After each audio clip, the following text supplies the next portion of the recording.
तो एपी का जो हम लोगों का प्रॉब्लम सेट है उसका क्वेश्चन नंबर 11 अभी हम लोग डिस्कस करने जा रहे हैं। दिखने में ये सवाल थोड़ा सा बदसूरत सा गंदा सा बिल्कुल लगता है, बट रियलिटी में बहुत ही सिंपल सोबर सवाल है।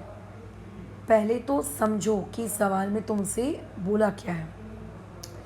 बोल रहा है कि भाई कि ये एक एपी है, ठीक है, जिस एपी का आप लोगों के पास फर्स्ट टर्म कितना दिया हुआ है ए। तो इतनी अक्ल तो खैर हमारे अंदर है बहुत ही अच्छे से कि फर्स्ट टर्म को ही हम लोग कौन से सिंबल से इंडिकेट करते हैं। तो फर्स्ट टर्म आपका बेसिकली T1 है और वो आपको कितना दिया हुआ है ए। अच्छा चलो, बहुत अच्छी बात है।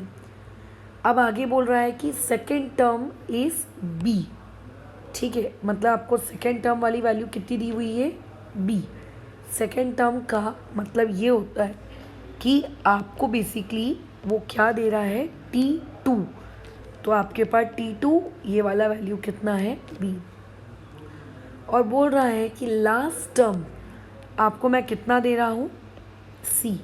अब लास्ट टर्म का मतलब क्या होता है, last term is nothing but Tn which is equal to C. ठीक है, अच्छा ठीक है। फिर तो आगे यार वो शो दैट करने के लिए बोल रहा है, तो खैर शो दैट वाली चीज़ पे हम बाद में फोकस करेंगे। बट फिलहाल इस इतनी इन्फॉर्मेशन से हम लोग क्या क्या कैलकुलेट कर सकते हैं ये वाली चीज़ आगे कंटिन्यू करते हैं। तुम्हें फर्स्ट टर्म दिया हुआ है, तुम्हें सेकेंड टर्म दिया हुआ है, तो तुम्हें नहीं लगता कि तुमको तुरंत इमीडिएटली वहाँ पे कॉमन डिफरेंस निकाल लेना चाहिए।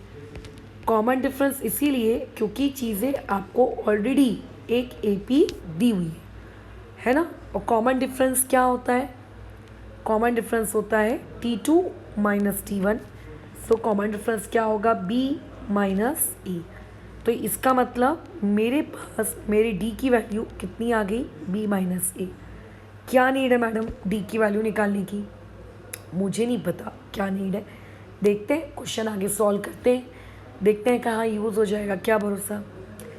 एज वेल एज हम लोगों को इस पर्टिकुलर क्वेश्चन में क्या दिया हुआ है Tn लास्ट टर्म दिया है, तो उस इंफॉर्मेशन को भी हमें यूज़ करना चाहिए। तो वो इंफॉर्मेशन क्या हो जाएगी, Tn is equals to a plus n minus one into d. ये मेरा Tn है, मतलब बेसिकली Tn का फॉर्मूला है। अब Tn इस पर्टिकुलर क्वेश्चन में मुझे कितना दिया जा रहा है C। ए मतलब होता है फर्स्ट टर्म, और इस क्वेश्चन में ऑलरेडी हम लोगों को फर्स्ट टर्म कितना है ए ही दिया है, तो ए की जगह तो ए ही आएगा plus n minus one into d. अभी अभी मैंने ऊपर डी की वैल्यू निकाली है, कितनी निकाली है डी की वैल्यू बी माइनस ए। तो यहाँ पे हम लोग वो डी की वैल्यू पुट कर देंगे और इसका रीज़न दे देंगे फ्रॉम वन, ठीक है। तो ये हमारे पास डी का वैल्यू आ गया, ये हमने डी की जगह पुट कर दिया, ठीक है सब कुछ। अब मुझे बेसिकली यहाँ पे n कैलकुलेट करना है, राइट। अच्छा अब n कैसे कैलकुलेट करेंगे, पहले सारे टर्म एक तरह शिफ्ट कर लेते हैं। इस a के आगे कुछ नहीं है, मतलब प्लस है, प्लस अगर मैं यहाँ शिफ्ट करूँगी तो क्या हो जाएगा माइनस ए, ठीक है। अच्छा और इक्वल टू में क्या आएगा n minus one into D. Bracket open करने की बिल्कुल भी मत सोचना।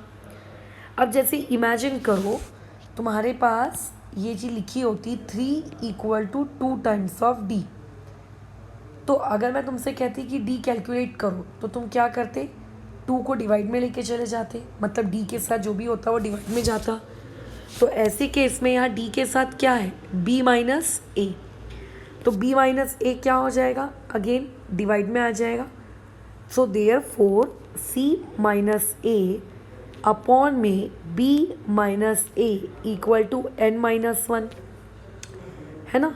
लेकिन मुझे बेसिकली n निकालना है, मुझको n माइनस वन नहीं चाहिए। तो ये जो माइनस वन वाली क्वांटिटी है अगर मैं इसको लेफ़्ट साइड शिफ्ट करूँगी तो ये क्या हो जाएगा प्लस वन हो जाएगा। तो ये आ गया प्लस वन इक्वल टू में आ गया n। अब देखो दोनों के डिनोमिनेटर सेम नहीं है, कई लोगों को ऐसा लगता है जैसे कि for example 1/2 plus let's say 3 बोला जाए, तो पता है वो लोग क्या करते हैं, न्यूमरेटर को ऐड कर देते हैं, डिनोमिनेटर को। ऐसा नहीं करते, ठीक है, बिल्कुल भी नहीं करते। दोनों का डिनोमिनेटर सेम होना चाहिए, ठीक है, ये सबसे पहला नियम है।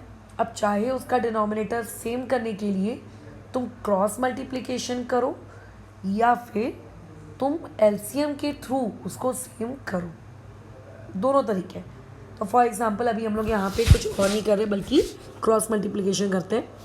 तो देखो 1 इससे मल्टीप्लाई होगा, भाई दुनिया में 1 को तुम किसी से भी मल्टीप्लाई करो वो चीज़ तो वैसी की वैसी रहेगी। सिमिलरली b माइनस ए किससे मल्टीप्लाई होगा, 1 से, तो plus b minus A upon में डिनोमिनेटर भी आपस में मल्टीप्लाई होते हैं। तो जब तुम डिनोमिनेटर को मल्टीप्लाई करोगे तो अगेन b माइनस ए को 1 से मल्टीप्लाई कर रहे हो, इससे कोई फ़र्क नहीं पड़ता, तो वो चीज़ b माइनस ए वैसी की वैसी रह जाएगी। अब अगेन कई लोगों को ये फीलिंग आती है कि ये मैडम b माइनस ए ये सब काट दो, ऐसे नहीं कटता। अगर न्यूमरेटर एंड डिनोमिनेटर में इस तरीके से प्लस माइनस वाला साइन है तो आप चीज़ों को कैंसिल नहीं कर सकते, आप ज़्यादा से ज़्यादा सिंप्लीफाई कर सकते हो। जैसे c प्लस बी आजू बाजू माइनस ए और माइनस ए क्या हो गया, 2 टाइम्स ऑफ a और अपॉन में b माइनस ए। ये मेरे पास किसकी वैल्यू आ गई, n की वैल्यू। हो सकता है बोर्ड एग्जाम्स में ये क्वेश्चन आपको पूरा शो दैट करके सम निकालने वाले तरीके तक पूछा ही ना जाए, आपको सिर्फ ये क्वेश्चन इतना ही पूछ लिया जाए कि भाई जाओ जाके n निकालो, तो n निकालना भी आना चाहिए, ठीक है। तो ये हमने n निकाल लिया। इस क्वेश्चन में तुम्हें फर्स्ट टर्म ए दिया था, सेकेंड टर्म बी दिया था, थर्ड और लास्ट टर्म सी दिया था। ज़रूरी नहीं है कि A B C he terms दिए जाएँ, P Q R, it can be anything. अब आगे कंटिन्यू करते हैं। अब आगे देखो क्या बोल रहा है वो, कि भाई आपको शो दैट करना है कि जो सम होगा ऑल टर्म्स का, भाई जितने भी टर्म्स हैं उसके सम की वैल्यू इतनी आएगी। यानी कि इस बार वो आपसे सम कैलकुलेट करवाना चाहता है। तो भाई सम का फॉर्मूला हम लोग बहुत अच्छे से जानते हैं। 2 फॉर्मूलेज होते हैं सम के। एक फॉर्मूला क्या होता है, n/2, ठीक है, ब्रैकेट में 2a plus n-1 into D, एक तो ये फॉर्मूला होता है। और दूसरा फॉर्मूला क्या होता है आपके पास सम का, Sn इक्वल टू, ठीक है, n/2 और एक होता है आप लोगों का फर्स्ट टर्म, ठीक है, और साथ ही साथ में क्या होता है लास्ट टर्म।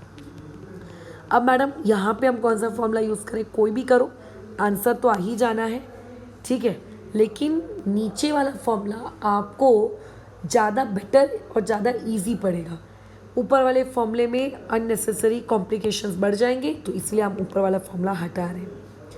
अब देखो n का वैल्यू ऑलरेडी हमने कैलकुलेट किया है, इसको एक इक्वेशन नंबर 2 दे दो, और जहाँ पे भी आपको n/2 दिख रहा है वहाँ n/2 की जगह आप क्या लिख सकते हो, c plus B minus 2a upon में b माइनस a अपॉन में 2। क्या ये जम रहा है, ब्रैकेट में बोला है first term plus last term. First term का मतलब होता है a, जो कि इस क्वेश्चन में ऑलरेडी आपको a दिया है, फाइन, मैं फिलहाल के लिए इसको t1 लिख देती हूँ। और लास्ट टर्म का मतलब होता है tn, ठीक है, ये आपको ऑलरेडी tn दिया हुआ है। डन। अब यहाँ पे आपको कुछ नहीं करना है, वैल्यूज़ को पुट करना है, वैल्यूज़ पुट करो। अच्छा, इस वाली क्वांटिटी को थोड़ा सिंप्लीफाई करो, मैं रफ में इसको समझा कर देती हूँ कि ये सिंप्लीफाई कैसे हो रहा है। देखो, अगर आपको x अपॉन वाई अपॉन में 2 लिखा है तो इसको 2 तरीके से सिंप्लीफाई किया जा सकता है। ये ऊपर वाली क्वांटिटी एक फ्रैक्शन है और बेसिकली नीचे वाली क्वांटिटी भी तो एक फ्रैक्शन ही है, इसके नीचे कुछ नहीं है, यानी कि क्या है 1। तो आप, और ये जो बड़ा सा ये डिवाइड का साइन है, ये डिवाइड का साइन बल्कि और कोई नहीं आपका डिवाइड ही है, तो मैं x/y डिवाइड बाय 2/1 लिख सकती हूँ, बिल्कुल लिख सकते हो। अब बचपन में हमने क्या पढ़ा है कि डिवाइड का क्या हो जाता है, मल्टीप्लाई, और सेकेंड फ्रैक्शन का क्या हो जाता है, रेसिप्रोकल। तो 2/1 का क्या हो जाता है, 1/2। और मल्टीप्लाई करने की सीधी सीधी नियम है, न्यूमरेटर से मल्टीप्लाई होता है, डिनोमिनेटर से मल्टीप्लाई होता है, ये ऐसे है ना। तो यहाँ पे भी वही कहानी होगी, आप लोगों का ऊपर वाला numerator c plus B minus 2a, ये 2 बेसिकली इससे मल्टीप्लाई हो गया, तो अपॉन में 2 ब्रैकेट में b माइनस ए, ऐसे। अब t1 यानी कि फर्स्ट, आपको फर्स्ट टर्म कितना दिया हुआ है a, tn मतलब लास्ट टर्म, आपको लास्ट टर्म कितना दिया हुआ था इस क्वेश्चन में c। ये कुछ कटता हुआ दिख रहा है क्या? कुछ भी नहीं। बट अगर मैं थोड़ा इसको सिंप्लीफाई करके लिखूं तो इसको कैसे लिख सकते हो, c plus B minus 2a upon में 2 times of b minus C, और ऊपर के ब्रैकेट में a प्लस सी, और ये हमारे Sn की वैल्यू है। चेक करो क्या हमें यही सेम चीज़ कैलकुलेट करनी थी? देखो यही हमें प्रूव दैट करना था क्या? बिल्कुल यही हमें प्रूव करना था कि डिनोमिनेटर में 2 टाइम्स ऑफ b माइनस ए आना चाहिए। तो देखो हमारे डिनोमिनेटर में 2 टाइम्स ऑफ b माइनस ए आ गया। हमें ये प्रूव करना था कि न्यूमरेटर में a प्लस सी आना चाहिए, ये देखो न्यूमरेटर में a प्लस सी आ गया। हमें ये प्रूव करना था कि हमारे न्यूमरेटर में b प्लस सी माइनस 2a आना चाहिए था, ये देखो b प्लस सी माइनस 2a आ गया। सो जो क्वेश्चन हमको प्रूव करने के लिए कहा गया था वो हम लोगों ने प्रूव कर लिया है। बस इसको चीज़ों को प्रॉपर तरीके से जैसा क्वेश्चन वाला बोल रहा है उस फॉर्मेट में इसको क्या कर लेते हैं, अरेंज कर लेते हैं। ठीक है, तो ये क्वेश्चन हम लोगों का डन, हैंस प्रूव्ड। तो ये क्वेश्चन था काफ़ी इजी, इसमें बस एक ही इसका कठिन पॉइंट होता है n का वैल्यू का कैलकुलेशन। ये जो n की वैल्यू हमने कैलकुलेट करके निकाली ना, इसमें दिक्कत आती है लोगों को, वो n की वैल्यू को कैलकुलेट नहीं कर पाते हैं। ठीक है, तो इस क्वेश्चन में ज़्यादा कुछ प्रैक्टिस करने के लिए नहीं है सिवाय इसके कि आप n की वैल्यू अच्छे से कैलकुलेट करना सीखें।